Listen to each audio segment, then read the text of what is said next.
नमस्कार, बहुत स्वागत आप सभी का। मैं हूं अभिलाष मिश्रा और आप देख रहे हैं आपकी बात छत्तीसगढ़। छत्तीसगढ़ में आज एक बड़ी सौगात भूपेश बघेल ने सरकारी कर्मचारियों को दी है। 5% डीए को बढ़ा दिया गया है।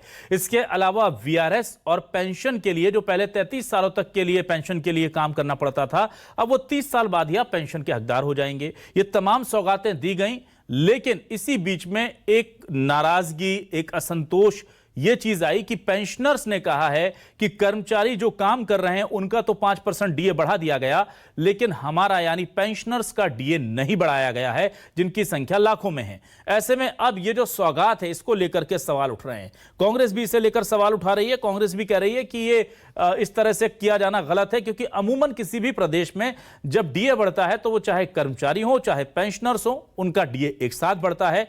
लेकिन सरकार यहां पर खेल कर रही है। तो इस मुद्दे पर क्या पेंशनर्स जो हैं वो सध जाएंगे या कर्मचारी सरकार के साथ आएंगे? शुरू करते हैं आपकी बात।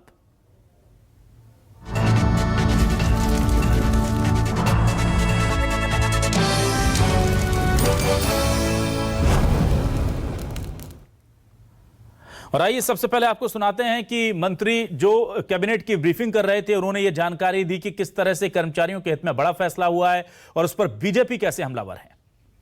जो शासकीय कर्मचारियों का डीए है, महंगाई भत्ता का, उसमें 5% की वृद्धि की गई है और शासकीय कर्मचारियों का जो पेंशन की पात्रता अवधि 33 वर्ष से घटाकर 30 वर्ष और स्वैच्छिक जो सेवानिवृत्ति उसकी जो अवधि है वो 20 वर्ष से घटाकर 17 वर्ष की गई है।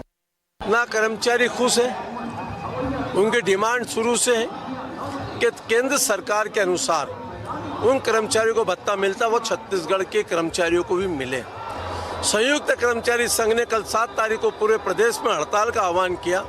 आज डर करके सरकार ने कैबिनेट करके उनको 5% लॉलीपॉप पकड़ाने की कोशिश की। ये सरकारी कर्मचारी हटने वाले नहीं है, झुकने वाले नहीं है और उन्होंने स्पष्ट कहा है हमारी हड़ताल कल से होगी। और उधर पेंशनर्स फेडरेशन ने क्या क्या है कहा है छत्तीसगढ़ के, क्योंकि सबसे ज्यादा बड़ा झटका इन्हें लगा है। कर्मचारी तो खुश हैं लेकिन पेंशनर्स नाराज हैं। क्या कह रहे हैं, सुनिए। शासन द्वारा 5% महंगाई भत्ता स्वीकृत किया गया है। निश्चित रूप से हम इस निर्णय का स्वागत करते हैं, लेकिन हमने जो मांग पत्र 23 जून को सरकार को सौंपा हुआ है 5 बिंदु को लेकर, उसमें जो डीए है वो हम चाहते हैं कि केंद्र के समान 42% मिले और देय तिथि से मिले। ऐसे जो अन्य जो 4 मुद्दे हैं उसके संबंध में भी सरकार को शीघ्र निर्णय लेना चाहिए। जो हमारा आंदोलन घोषित है कल 7 जुलाई को, वो प्रदेश भर के हमारे शासकीय सेवक जो है कल अपने कार्यालय से सामूहिक अवकाश लेकर आंदोलन पर रहेंगे और सरकार हमारी बातों को यदि गंभीरता से नहीं लेती तो हम जो है 1 अगस्त से अनिश्चितकालीन आंदोलन करेंगे। और आइए देखते हैं हमारे आज के सवाल क्या हैं। सवाल आपको दिखाते हैं। हमारे सवाल ये रहे आपके सामने। छत्तीसगढ़ में कर्मचारियों के बड़े डीए पर घमासान। बीजेपी कांग्रेस में शुरू हुई सियासी खींचतान। राज्य के पेंशनर्स को नहीं मिलेगा बड़े डीए का फायदा। सरकार ने शुरू किया भेदभाव वाला कायदा। क्या ऐसा हो रहा है? पेंशन और वीआरएस की उम्र सीमा घटाई, विपक्ष को उसमें भी सियासत नजर आई। 5 लाख कर्मचारियों का 5% डीए बढ़ाया, विपक्ष को इस कदम में क्या झोल नजर आया? यही जानने के लिए हम आज शुरू करेंगे आपकी बात का यह खास डिबेट। हमारे साथ 3 खास मेहमान जुड़ चुके हैं। आइए उन मेहमानों का तारुफ आपसे करा देता हूं। मेरे साथ कांग्रेस से वरिष्ठ नेता प्रवक्ता श्री कुमार मेनन साहब जुड़े हुए हैं। मेनन जी, बहुत स्वागत करता हूं सर आपका। मेरे साथ श्रीचंद सुंदरानी जी जुड़े हुए हैं, बीजेपी के वरिष्ठ नेता। और मेरे साथ आम आदमी पार्टी से नेता और पूर्व कर्मचारी बड़े नेता विजय झा जी जुड़े हुए हैं। विजय जी, आपका भी बहुत बहुत स्वागत है। सबसे पहले मैं श्री कुमार मेनन जी आपके पास आता हूं। मेनन जी, ये चुनाव से पहले तो कम से कम ये दर्द ना देते, अगर कर्मचारियों का डीए बढ़ाया था तो पेंशनर्स का भी बढ़ा देते। आपने जो बात कही है, सबसे पहले तो मैं आपके माध्यम से भूपेश बघेल जी को बधाई देना चाहूंगा, धन्यवाद देना चाहूंगा। मुख्यमंत्री जी ने जिस प्रकार से संवेदनशील होकर सहजता दिखाकर 5 लाख जो कर्मचारी हैं छत्तीसगढ़ के, उनके लिए जो 5% का जो डीए की जो घोषणा की है, जिसको लेकर कर्मचारी संघ लगातार मांग कर रहे थे, उस मांग को मांगने के लिए मैं आभार व्यक्त करता हूं, धन्यवाद देता हूं। आपने जो बात की पेंशनरों के संबंध में, तो तकनीकी रूप से बातें स्पष्ट है कि कुछ चीजों को लेकर, कुछ तकनीकी मामलों को लेकर कुछ बातें थी जिसको लेकर रुका हुआ है और वो जिस प्रकार से भूपेश बघेल जी की कार्यशैली है, मैं आपके माध्यम से यही आह्वान करना चाहूंगा पेट्रोल्स को कि वो लोग निराश ना हो। बहुत जल्द उनके लिए भी अच्छी खबर आएगी और हो सकते हैं कुछ समय में ही उनके बारे में अच्छी खबर आने की संभावना है, क्योंकि सरकार के कुछ होमवर्क जो बचे थे उन संबंध में कार्य किए जा रहे हैं, जैसी जो जानकारी मिली है, और उसके बाद निश्चित रूप उनके लिए भी खुशखबरी आएगी। तो क्या ये ठीक कह रहे थे सरकार? जी मेनन जी, तो आप जो बात कर रहे हैं तो राजेश मूणत जी क्या ठीक कह रहे थे कि क्योंकि 7 तारीख को बड़ा आंदोलन हो रहा है, उसको देखते हुए आनन फानन में कर लिया गया, होमवर्क पूरा होता, अमूमन आप लोग करते तो सबके लिए करते, पर अभी जल्दबाजी में कि कल वो आंदोलन करेंगे, उनको मनाने के लिए आज कर लेते हैं, कम से कम कर्मचारियों को साथ लेते हैं, पेंशनर्स का बाद में कर देंगे, ऐसा कुछ हो गया क्या? जी नहीं, मैं आपको स्पष्ट कर दूं कि राजेश मूणत जी या भाजपा के नेता जिस प्रकार से बयानबाजी कर रहे हैं, उनके 15 साल के कार्यकाल में पूरे छत्तीसगढ़ के अंदर में कर्मचारी नेताओं का, कर्मचारियों का किस प्रकार से तारीफ किया गया था वो छत्तीसगढ़ के लोग जानते हैं। आज भी जो आंगनबाड़ी के वर्कर है उनको 1-1 हजार रुपए के लिए तरसाया गया था उस दौर में भी। मितानिनों को बिना किसी राशि दिए उनको रखा गया था। तो कहीं ना कहीं उनकी बातों को कोई महत्व दिया जाना नहीं चाहिए। वो तो सिर्फ एक राजनीतिक रूप से विरोध करने की, राजनीति करने के लिए विरोध कर रहे हैं।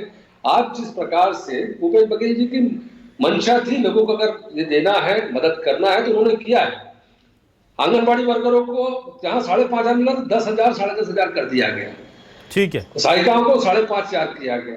मितानिनों को जो हजारों की संख्या में उनको 2,200 रुपए दिए गए, जिनको 200 रुपए दिया जाता था माननीय मूणत जी के कार्यकाल में या उनके 15 साल के कार्यकाल में। हाँ। हर वर्ग को उनके द्वारा ये किया गया, लेकिन धीरे धीरे हमने इस 4.5 साल में कर्मचारियों के लिए, हितों के लिए जो अच्छा कर सकते थे वो कर रहे हैं, आगे भी करेंगे। चुनाव में भी 3 महीने हैं। सुमरानी जी देखिए, कह रहे हैं कि मेनन साहब हम कर तो रहे हैं, आप 400-500 रुपए देते थे वो हजारों में लेकर चले गए, थोड़ा सा और सब्र कीजिए, पेंशनर्स के लिए भी कुछ अच्छा होगा। देखिए अभिलाष जी, निश्चित रूप से कांग्रेस पार्टी शुरू से जब से सरकार बनी है, कर्मचारियों के मामले में हो या आम नागरिक के मामले में, आंखों में धूल झोंकने का काम करते हैं। नियमितीकरण का मामला वैसे ही अटका हुआ है। अभी महंगाई भत्ता देने की बात थी तो 9% मिलना चाहिए था, केंद्र के बराबर मिलना चाहिए था, ये मांग कर्मचारी संघों के तरफ से थी। फिर पेंशनों को छोड़ दिया, तो कहीं ना कहीं अगर कर्मचारी संतुष्ट होते इससे तो कल का जो आंदोलन 7 तारीख से शुरू हो रहा है वो स्थगित हो जाता। कहीं न कहीं कर्मचारियों के साथ भी भावनाओं के साथ खिलवाड़ कर रहे हैं। कर्मचारी सीधी सीधी मांग कर रहे थे कि केंद्र सरकार, जो मोदी जी की सरकार है, जो महंगाई भत्ता दे रही है उतना ही उस अनुपात में यहाँ दिया जाना चाहिए, लेकिन केंद्र सरकार के अनुपात में न देकर कहीं न कहीं छलने का काम कर्मचारियों को किया है।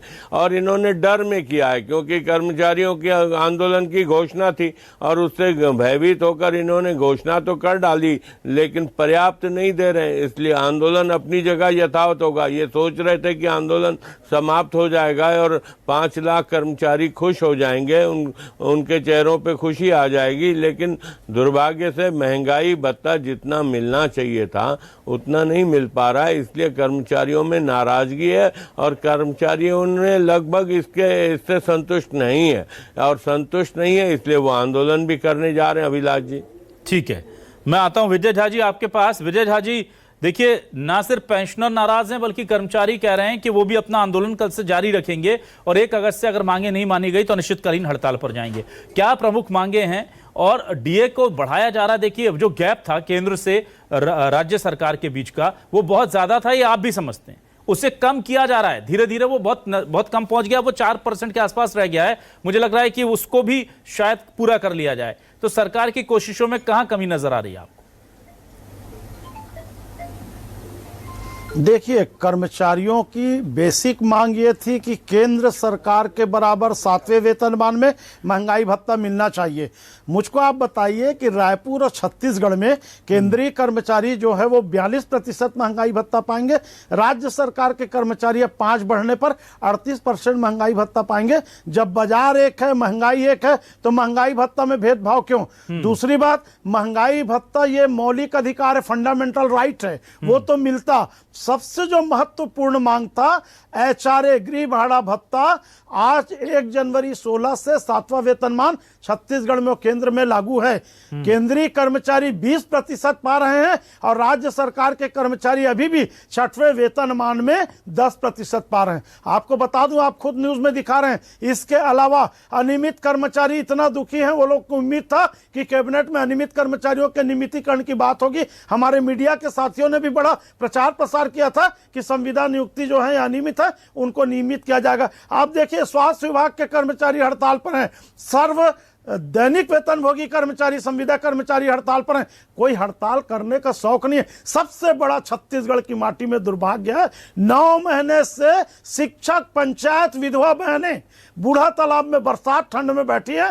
वो योग्यता के अनुसार चपरासी बाबू शिक्षक सब बनने के लिए तैयार है। तो कहीं ना कहीं कर्मचारियों की जो मांग है वो नई नहीं है। आपके चुनावी घोषणा पत्र में आपने जो वादा किया है, जिसको जिसको क्या हुआ तेरा वादा, वो कसम वो इरादा, उसी के लिए आंदोलन हो रहे हैं। और कहीं ना कहीं चूंकि गृह भाड़ा भत्ता नहीं मिला है, नगर क्षतिपूर्ति भत्ता में संशोधन नहीं हुआ, लिपिकों का, अन्य संवर्ग का जो वेतन विसंगति वो दूर नहीं हुआ, दूसरी तरफ विधायकों का बिना कुछ करे 100% आप बढ़ा लेते हैं। इसी कारण से 3 मांग आप जो बता रहे हैं वो पूरा हुआ है। फिर भी छत्तीसगढ़ की माटी में सभी संगठन एक होकर के एक बार डू और डाई करो या मरो। कल का आंदोलन कोई महंगाई भत्ता का आंदोलन, HRA गृह भाड़ा भत्ता का नहीं है।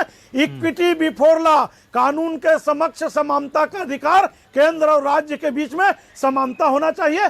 5 लाख कर्मचारी और 1.5 लाख अनियमित कर्मचारियों के ये मान सम्मान स्वाभिमान की लड़ाई है। और उस लड़ाई में पूरे प्रदेश के कर्मचारी कल आंदोलन करके दिखाएंगे और आम आदमी पार्टी उसका समर्थन करता है। मेनन जी, देखिए, जब से कर्मचारियों ने संयुक्त मोर्चा बनाया है, जाहिर सी बात है कि चुनाव से पहले उनकी जो शक्ति है वो बहुत ज्यादा बढ़ गई है। कुछ मांगे उनकी बहुत हद तक जायज भी नजर आती हैं।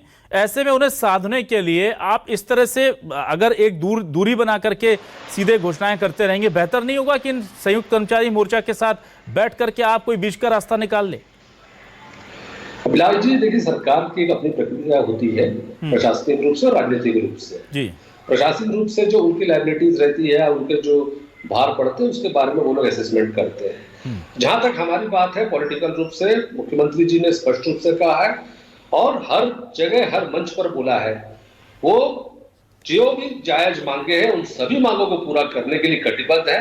और उन्होंने इस बात की घोषणा हर जगह की है। जहां तक हमने अगर अपने घोषणा पत्र जो बातें करी, चाहे वो किसानों के संबंध में हो, मजदूरों के संबंध में, महिलाओं के संबंध में, दैनिक उपभोक्ताओं के संबंध में, हर मामलों को पूरा करने का हमने संकल्प लिया, वो हम पूरा करेंगे। मैं एक ही बात कर्मचारी संघ के नेताओं को और आपके माध्यम से कर्मचारियों को भी बोलना चाहूंगा कि वे थोड़ा सा धैर्य रखें। भूपेश बघेल जी ने अगर किसी चीज को संकल्प लिया है, उनके ऊपर भरोसा रखें और आने वाले समय में, जैसे आपने बताया, जो बात उठाई है कि संविदा या दैनिक वेतनभोगी के मामले में, उनके बारे में भी अच्छी खबर आएगी। अभी चुनाव में समय है और निश्चित रूप से जो हमारे सरकार का आज हमारे कुछ जगह हमारी रुकावटें हैं। आज केंद्र सरकार से हमको 55,000 करोड़ रुपए लेना बाकी है। बहुत सारे अन्य लायबिलिटीज केंद्र सरकार के द्वारा हमको मिलना है। और एक बात और मैं बोलना चाहूँ, झाजी यहाँ पर है, वो कर्मचारी संघ के नेता रहे हैं, आज भी राजनीतिक आंदोलन में जुड़े रहते हैं। हमेशा से केंद्र सरकार और राज्य सरकार के अनुष्ठान में कहीं ना कहीं एक डिफरेंस रहता ही आया है। आज से नहीं, सालों से कभी भी दोनों का बराबर नहीं रहा है। हमारा प्रयास लेकिन रहेगा, भूपेश बघेल जी ने भी इस बात को बोला है कि जो केंद्र सरकार के लोगों को सुविधाएं मिल रही है, वो सुविधाएं और जो जायज मांगे उनकी हैं, वही चीजें राज्य सरकार के लोगों को भी हम देंगे। इसके लिए उनका संकल्प है और मैं आश्वस्त करता हूं कि इस मामले में बहुत जल्दी अच्छे निर्णय आएंगे। एक बड़ा गंभीर आरोप देखिए मेनन जी, ये भी लगाया जा रहा है कि जो अविभाजित राज्य थे उनमें उनके अप्रूवल भी आप नहीं दे रहे हैं, जहां मध्य प्रदेश के पेंशनर्स को भी उसकी वजह से घाटा हो रहा है। 9% के आसपास का घाटा आपकी वजह से, यानी छत्तीसगढ़ सरकार के अप्रूवल नहीं मिलने की वजह से हो रहा है। फिर ये 5% का गैप आपने और बढ़ा दिया छत्तीसगढ़ के जो पेंशनर्स हैं उनके लिए। तो बजाय ये कि आप खाई को कम करें, आप तो उनका आम कर्मचारियों का और पेंशनर के बीच का गैप बढ़ाते जा रहे हैं। नहीं, पेंशनर्स के संबंध में मैंने आपको कहा कि उनके मामले को लेकर कुछ चीजें और बाकी है, इसमें कुछ होमवर्क बाकी है, कुछ उसमें शासन की तरफ से क्लैरिफिकेशन होना है, या जो कुछ उसमें किया जाना है, उसमें लायबिलिटी कितनी बढ़ेगी, क्या रहेगा, इन सभी बातों के संबंध में थोड़ा समय और लग सकता है, लेकिन उनके लिए भी सुखद खबर आएगी। रही बात हम कर्मचारियों की, सबसे बड़ी बात जो हम लोगों ने किया है, हमारी सरकार ने किया है, वो है पुरानी ओल्ड पेंशन स्कीम लागू करने की बात। ओल्ड पेंशन स्कीम लागू करने जिसके संबंध में केंद्र सरकार का सीधा आदेश है और दृढ़ रूप से वो लोग इस बारे में ये है कि हम किसी प्रकार से ओपीएस लागू नहीं करेंगे, लेकिन हम वो न्यू पेंशन की चाहते हैं। हमने लगभग हमारे यहाँ के 97% वर्करों ने इस बात पे सहमति दी है। वो सहमति अपने आप में साबित करती है कि छत्तीसगढ़ के कर्मचारी, छत्तीसगढ़ के शासकीय कर्मचारी भूपेश बघेल जी के सरकार के साथ है और उनकी नीतियों के साथ।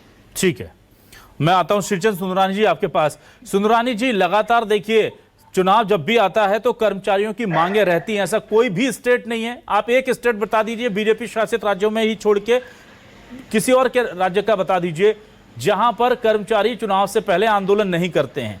लेकिन क्या ये आंदोलन, ये जो सरकार से मांग है, ये बीजेपी के समर्थन में तब्दील हो पाएगी चुनाव में? देखिए अभिलाष जी, निश्चित रूप से मैं आपको बताना चाहूँगा, अभी मैं श्री कुमार मेनन जी को सुन रहा था, वो कह रहे थे कि हमने सारे वादे पूरे किए और कर्मचारियों को धैर्य से थोड़ा इंतज़ार करना चाहिए। जिन कर्मचारियों ने 4.25 साल इंतज़ार किया, 4.25 साल धैर्य से इस सरकार को देखा सुना, और 3 महीने मात्र बचे हैं आचार संहिता में लगने के लिए, अब भी धैर्य की परीक्षा लोगे आप कर्मचारियों की? वादे पूरे किए बात करते हो आपने। 36 वादे में 36 वादों में 6 वादे पूरे नहीं किए। आपने 6 वादे पूरे नहीं किए। आप बात करते हैं वादे पूरे करने की, जनता की आंखों में धूल झोंकने का। आप नगरीय प्रशासन में आप जनप्रतिनिधि हैं लंबे समय से। मैं पूछना चाहता हूं, संपत्ति कर आधा करने की बात की थी, संपत्ति कर आधा तो नहीं हुआ, डेढ़ा कर दिया आपने। यूजर चार्ज अगर अलग से लगा के, शराबबंदी की बात की, वो नहीं दिया। बेरोजगारी भत्ता भी 4.5 साल बाद आपने शुरू किया, मात्र 1 लाख लोगों को बेरोजगारी भत्ता नौजवानों को दिया है। आपने स्वयं सहायता समूह की बहनों का कर्जा माफ नहीं किया। आपने बहुत सारे वादे, 36 में 6 वादे भी पूरे नहीं किए, और आप वादे पूरा करने की बात करते हो। आप भूपेश है तो भरोसे की बात करते हो। कोई भरोसा, किस वर्ग का भरोसा भूपेश बघेल ने हासिल किया?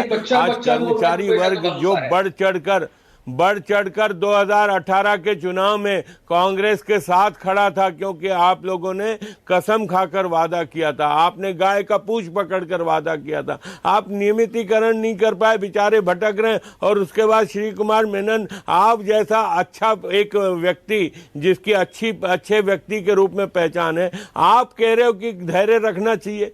क्यों रखना चाहिए धैर्य आपके कर्मचारियों को? 4.25 साल धैर्य रखा इन कर्मचारियों ने। और मैं कह रहा हूं कि भारतीय जनता पार्टी की सरकार आ रही है नवंबर में, हम इनका एक वादा पूरा करेंगे। इन्होंने जो वादे किए वो पूरे भारतीय जनता पार्टी करेगी। चलिए ठीक है, मैं ओपीएस के मामले में कम से कम बोल दें, ओपीएस लागू करेंगे, इतना ही बता दें आप।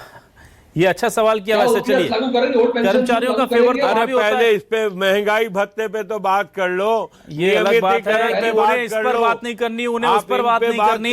विजय झा जी आपके पास आता हूं। विजय झा जी, डिबेट को भटकाने का आम आदमी पार्टी जो है, आम आदमी पार्टी जो है वो क्या करने जा रही है कर्मचारियों के लिए, और क्या आपके घोषणा पत्र में कर्मचारियों की सारी मांगे आप पूरी कर देंगे? कोई कुछ नहीं, कोई एक मांग नहीं रहेगी जिसे अधूरा छोड़ा जाएगा? देखिए, आम आदमी पार्टी अरविंद केजरीवाल जी के नेतृत्व में जिस हिसाब से देश में एक अभियान चला रहा है, आम आदमी पार्टी चुनावी घोषणा पत्र नहीं बनाएगा। आम आदमी पार्टी गारंटी पत्र देगा। जो काम दिल्ली और पंजाब में हो रहा है वो काम छत्तीसगढ़ में हम करेंगे। पंजाब में भगवंत मान जी ने 32,000 लोगों को नियमितीकरण किया जिस दिन चुनाव जीते। 36,000 शिक्षकों को नियमित किया है। दिल्ली में फ्री में बिजली, पंजाब में फ्री में बिजली। ये लोग टांट मारते हैं कि रेवड़ी बांट रहे हैं। शिक्षा और स्वास्थ्य जो दिल्ली में और पंजाब में है, शिक्षा और स्वास्थ्य जनता का मौलिक अधिकार है। It is a fundamental right, वो देना पड़ेगा आपको। उसको यदि निःशुल्क दे रहे हैं तो इनको तकलीफ क्यों होना चाहिए?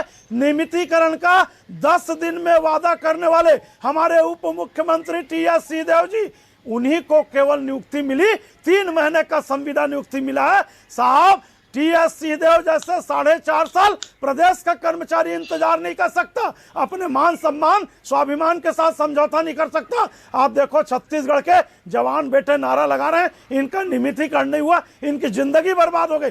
पेंशनरों को बुढ़ापे में पेंशन ही एक सहारा होता है खाने पीने और कपड़े का। हम तो उल्टी बात करते हैं, कर्मचारियों को बाद में दो, पहले बुजुर्गों को दो। यदि आप वृद्धावस्था दिवस मनाते हैं तो पेंशनरों को पहले दो, नियमित कर्मचारी को बाद में दो। नियमित कर्मचारी के पहले अनियमित कर्मचारी जो 15-15 साल से हैं उनको नियमित करो। ये सब काम जो मैं बोल रहा हूं, ये अरविंद केजरीवाल जी बोल रहे हैं, भगवंत मान जी बोल रहे हैं और प्रदेश के हमारे अध्यक्ष कोमल हुपेंडी जी बोल रहे हैं। हम करके बताएंगे, एक मौका पर मिलना चाहिए हमको।